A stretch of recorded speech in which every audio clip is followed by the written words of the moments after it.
Hi, I'm Gina with Aware Senior Care. I'm the director and co-founder. This week's Tuesday tip is talking about hurricane preparedness, perhaps a list of things you might not have thought of. We've all heard the lists: fill your car with gas, make sure you have cash, check those flashlights, extra batteries, first aid kit, and more. All those things that are important. We'd like to add a few things to this list, some things that may not have occurred to you. Now that you've stocked up on food, you want to make sure you have a manual can opener.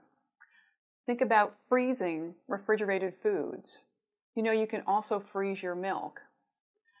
You want to check your supply of propane and charcoal for the grill so you can prepare food when you don't have electricity.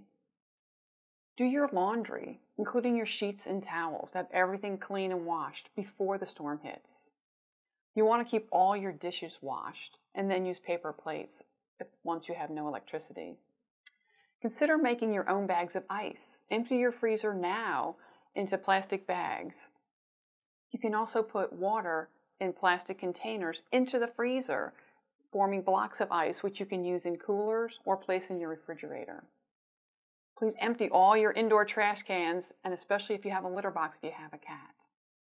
For all you caregivers, check the supply of incontinent products, wipes, gloves, hand sanitizer.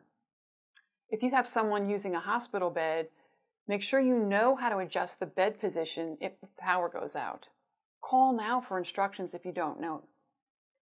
If you're using oxygen, make sure your backup tanks are full. Can they handle several days without electricity? Now is the time to call for extra tanks or instructions. We want you to stay safe.